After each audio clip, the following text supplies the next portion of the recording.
podobny sposób w czerwcu 2016 roku wystartował grant Rola Mediów w kreowaniu aktywności fizycznej i zainteresowań prosportowych w środowisku akademickim.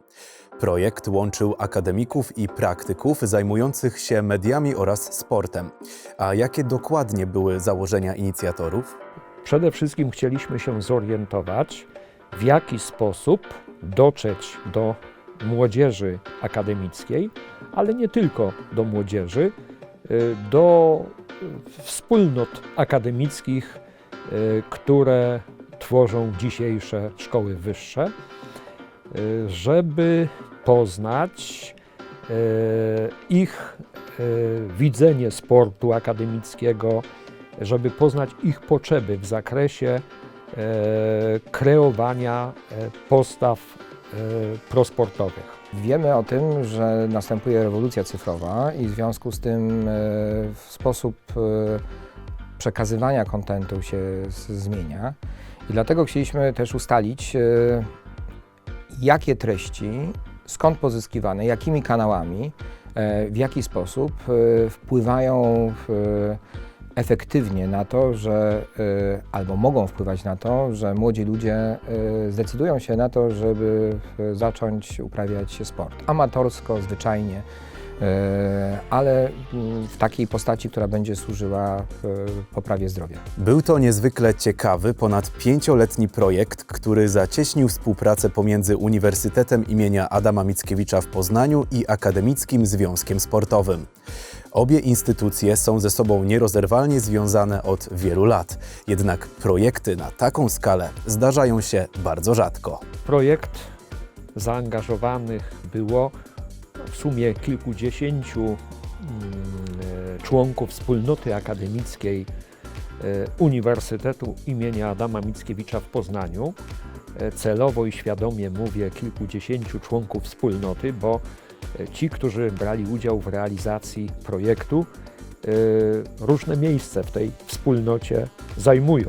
A więc przy realizacji projektu byli obecni studenci, doktoranci, pracownicy i to pracownicy ze stopniem doktora, a nawet pracownicy ze stopniem profesora. Poza tym ważną rolę przy realizacji projektu odegrał Akademicki Związek Sportowy i to zarówno w wymiarze ogólnokrajowym, jak i regionalnym. Należy wyraźnie podkreślić, że bez współpracy z AZS-em ten projekt nie byłby możliwy do zrealizowania i tutaj słowa uznania i podziękowania dla władz centralnych AZS-u za pomoc w realizacji tego grantu we wszystkich jego aspektach. Od początku planowaliśmy ten grant wspólnie z AZS-em, ten grant przeprowadziliśmy razem z AZS-em i myślę, że wyniki będziemy analizować, a może propagować także wspólnie z AZS-em. Także bez AZS-u oczywiście tego projektu nie można byłoby zrealizować. Także bardzo, bardzo dziękuję wszystkim koleżankom i kolegom z Akademickiego Związku Sportowego za pomoc przy realizacji tego grantu. W ramach projektu zorganizowano nie tylko seminaria naukowe, ale także praktyczne warsztaty dotyczące kreowania audycji audiowizualnych. Warto podkreślić, że projekt miał charakter ogólnopolski, a więc wydarzenia i spotkania odbywały się w wielu miastach Polski. W ramach grantu ukazały się również publikacje, a także interesujące raporty z przeprowadzonych badań. W ramach seminariów naukowych i konferencji prezentowaliśmy wyniki naszych badań, tak więc raz jeszcze powiem, że była to przestrzeń, w ramach której mogliśmy zastanowić się nad tymi ramami narracyjnymi, które dominują w zakresie relacjonowania sportu w polskiej przestrzeni publicznej. Mogliśmy pokazać zarówno te największe bolączki, jeśli chodzi o przekaz dotyczący sportu w polskich mediach, ale mogliśmy również zastanowić się nad możliwymi remediami, nad możliwymi drogami, że tak powiem, wyjścia z kryzysu i sprawienia, iż sport akademicki, ten oparty o ideę samorozwoju i o ideę fair play, będzie bardziej widoczny w przestrzeni publicznej. W ramach projektu grantowego ukazały się dwie publikacje. Obie dotyczą właśnie roli mediów w kształtowaniu prosportowych zachowań wśród studentów. Pierwsza publikacja miała charakter taki, byśmy powiedzieli, inicjalny. Ona ukazała się po pierwszym roku funkcjonowania grantu i w ramach tej publikacji zdiagnozowaliśmy główne problemy, jak również wytyczyliśmy główne kierunki badań, które będą prowadzone, dookreśliliśmy je, dlatego że one były wytyczone w grancie, natomiast wymagały dookreślenia. Natomiast ostatnia publikacja ukaże się niebawem, no i w jej ramach prezentujemy rezultaty naszych badań, zwracając właśnie przede wszystkim uwagę na te procesy, o których mówiłem, czyli na proces nacjonalizacji przekazów medialnych dotyczących sportu w Polsce, jak również na proces komodyfikacji, czyli utowarowienia sportu w tychże przekazach. Projekt badający rolę mediów w kreowaniu postaw prosportowych nie mógł sam nie odegrać roli w promowaniu takich postaw. Dlatego też stworzono specjalny program o nazwie AZS Go, który był bardzo istotnym elementem całego przedsięwzięcia.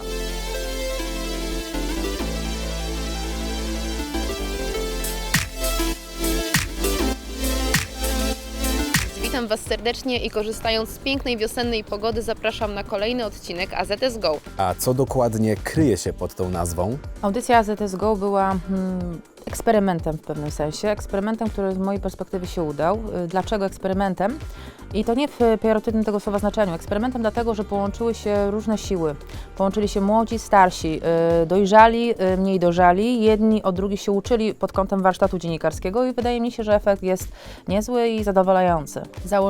Głównym założeniem audycji AZS Go było to, ażeby popularyzować sport akademicki, postawy proaktywne, żeby mobilizować studentów do tego, żeby się ruszać, żeby działać, żeby osiągać dobre wyniki. I wydaje mi się, że to też nastąpiło, chociaż jesteśmy w trakcie wyników badań w tym zakresie. Natomiast innego rodzaju kwestia, taka nasza, wewnętrzna, uniwersytecka, AZS Go był też takim elementem, który miał kształcić kadry, edukować kadry, jeżeli chodzi o proces produkcji audiowizualnej i to też nastąpiło i się cieszę, że bardzo dużo ludzi pod skrzydłem Dawida Kujawy osiągnęło bardzo dobre rezultaty w tym zakresie i naprawdę są nieźli, jeśli chodzi o produkcję audiowizualną. Redakcja tak naprawdę, można powiedzieć, liczyła kilkadziesiąt osób, bo na przestrzeni tych kilku lat i stworzonych 40 dokładnie audycji przetoczyło się wielu studentów Wydziału Nauk Politycznych i Dziennikarstwa UAM, ale także członków Akademickiego Związku Sportowego, bo program miał swój zasięg ogólnopolski, a więc aby go tworzyć i móc tworzyć jego zasoby, tak naprawdę było potrzebne mnóstwo osób. Audycja została doceniona na arenie międzynarodowej, ponieważ na Światowym Kongresie Edukacji Dziennikarskiej w Paryżu, który odbywał się w lipcu w 2019 roku, program AZS Go uzyskał nagrodę Award of Excellence, dzięki czemu mogliśmy się udać właśnie do Paryża, uczestniczyć w tymże kongresie, przedstawić audycję oraz oczywiście odebrać nagrodę, co było bardzo miłym akcentem i oczywiście z tego miejsca chciałbym także bardzo podziękować wszystkim osobom zarówno z ramienia Uniwersytetu imienia Adama Mickiewicza, jak i Akademickiego Związku Sportowego za uczestnictwo i pomoc w realizowaniu tego programu, bo gdyby nie zaangażowanie tych wszystkich osób, to najzwyczajniej w świecie ten program nie miałby racji bytu. Czas realizacji przypadał również na czas pandemii COVID-19. Ta nietypowa i wyjątkowa sytuacja z pewnością wpłynęła na przebieg grantu, a która to rzecz jasna nie została przewidziana w 2016 roku, gdy projekt startował. O jakim zatem wpływie mowa? Tutaj trzeba wskazać na fakt, że pandemia koronawirusa wpływa w ogóle na przewartościowanie naszego spojrzenia na świat. Również wpływa na przewartościowanie tego spojrzenia na sport, na to, jaka jest rola sportu w naszym życiu i również spojrzenia na to, w jaki sposób ten sport można w mediach relacjonować. Jeśli chodzi o sam grant, o takie, byśmy powiedzieli, bezpośrednie, namacalne wpływy na przebieg grantu, no to przede wszystkim pandemia utrudniła nam realizację kilku zadań, zwłaszcza tych związanych z wyjazdami, z wymianą doświadczeń, z konsultacjami zagranicznymi, no ale to są rzeczy takie, bym powiedział, techniczne, poboczne, natomiast niewątpliwie jest tak, że pandemia uwypukliła to, że te przekazy medialne, które dotyczą sportu i które dominowały w przestrzeni publicznej przed pandemią, one nie są uniwersalne. Tak, pandemia pozwala nam zastanowić się nad tym, jak można coś zmienić. Pandemia pokazuje również to, że funkcjonowanie mediów w dużej mierze zależy od kontekstu, w którym te media działają. Z drugiej strony, no można powiedzieć, że nie ma tego złego, co by na dobre nie wyszło, dlatego że to stało się okazją do tego, żeby zbadać właśnie, czy zadać te same pytania, ale w zupełnie zmienionej rzeczywistości. Rzeczywistości zamknięcia w 4 ścianach, bo przypomnijmy, że przecież przez wiele tygodni czy miesięcy właśnie tak żyliśmy i wtedy być może bardziej interesowaliśmy się tym, czy my przeżyjemy, czy nam się nie stanie, ale warto było zainteresować się również o tych, którzy są obok nas, w tym przypadku studentów. I takie pytania zadaliśmy i myślę, że te wyniki też są bardzo ciekawe, interesujące i posłużą do wyciągania kolejnych wniosków, a może podejmowania istotnych decyzji. Na początku była pewnego rodzaju konsternacja, czy uda się ten program i w ogóle cały ten projekt dowieść. Natomiast wszyscy włożyli w cudzysłowie ręce na pokład. Tak, czyli wszyscy w ramach tej sytuacji kryzysowej, bo to nie ukrywajmy, jest to sytuacja kryzysowa, włożyli ręce na pokład. Cieszę się z tego też, że większość odcinków udało się przed pandemią zrealizować, o ile nie prawie że wszystkie, więc tutaj akurat nasza audycja AZS Go nie była zagrożona. No bardziej zagrożony był cały projekt, bo trzeba było jeszcze analizować efekty, trzeba było spotykać się, trzeba było dyskutować pewnego rodzaju kwestie, natomiast nowe narzędzia z zakresu właśnie komunikacji społecznej spowodowały, że udało się ten program dowieść, zakończyć i ja osobiście jako producent AZS Go jestem z tego i oczywiście osoby zaangażowanej w projekt też naukowo jestem z tego bardzo dumna. Miejmy nadzieję, iż pandemia COVID-19 ma się ku końcowi, a pozostając w tematyce projektu, że nie będzie miała wpływu na pogorszenie kondycji sportu akademickiego. Ta prezentuje się chyba całkiem nieźle. Myślę, że patrząc chociażby po posturze mojej osoby jest wiele do zrobienia w tym zakresie, aczkolwiek no, wiemy o tym, że studenci osiągają bardzo liczne sukcesy w zakresie uprawiania sportu akademickiego. W ramach obrad Senatu Uniwersytetu im. Adama Mickiewicza możemy słyszeć wiele o tych sukcesach i to rzeczywiście jest coś, co buduje. Serce rośnie, kiedy słyszymy, że młodzi ludzie angażują się w sport.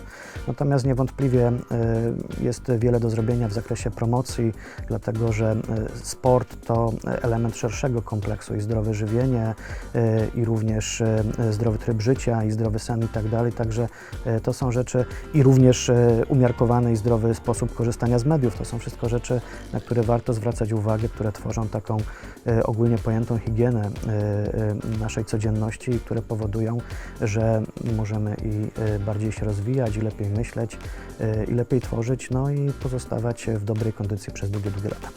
Podobno, czego nie ma w internecie albo w mediach, to nie istnieje. Jako medioznawca tak powinienem zacząć tę wypowiedź, więc jeżeli byśmy analizowali programy, audycje czy przekazy głównego nurtu medialnego, no to niestety można by było odnieść wrażenie, że ten sport w ogóle nie istnieje albo kuleje. Natomiast na szczęście jest zupełnie inaczej i naturalne jest to, że studenci oczywiście są znacznie bardziej aktywni niż pracownicy naukowi, ale w zdrowym ciele zdrowy duch i myślę, że tradycje akademickie w zakresie sportu są wielkie i mam nadzieję, że tak będzie, bo inaczej nie wyobrażam sobie po prostu nauki życia akademickiego. Zadaniem jest przekonanie kadry do tego, żeby nawet świadcząc własnym przykładem, zachęcała tych, którzy przychodzą do uniwersytetu, aby w większym stopniu zainteresowali się sportem, żeby w większym stopniu korzystali z infrastruktury do uprawiania różnego rodzaju sportów, którą to infrastrukturą w zasadzie każda uczelnia dysponuje. To znaczy, odwołując się do środowiska akademickiego, to trzeba podzielić środowisko akademickie przynajmniej na tych, którzy wykładają i tych, którzy są edukowani. I jeśli idzie o środowisko akademickie pod kątem wykładowców, to muszę przyznać nawet na własnym przypadku, w kontekście własnej osoby, że niezbyt dobrze to wygląda, jeżeli chodzi o uprawianie sportu, chociaż to są pewnego rodzaju generalia. Na pewno wśród wielu wykładowców są tacy, którzy uprawiają sport, natomiast prosiłoby się, żeby ich było zdecydowanie więcej. Natomiast jeśli idzie o studentów, to cieszy mnie ogromnie taka opinia, którą sobie utarła na podstawie analizy tych 40 odcinków, że młodzi ludzie chcą uprawiać sport i nawet nie chodzi o to, żeby osiągać wyniki na skalę krajową czy międzynarodową, ale uprawiają sport po to, ażeby mieć dobre samopoczucie, żeby być osobami zdrowymi, ażeby się dobrze czuć, więc tutaj w tym drugim elemencie jest całkiem nieźle. Pozostaje tylko mieć nadzieję, iż w przyszłości powstanie więcej tego typu przedsięwzięć. Zwłaszcza w czasach, kiedy zdrowie jest jeszcze ważniejszym tematem niż kiedykolwiek wcześniej. A przecież sport to zdrowie.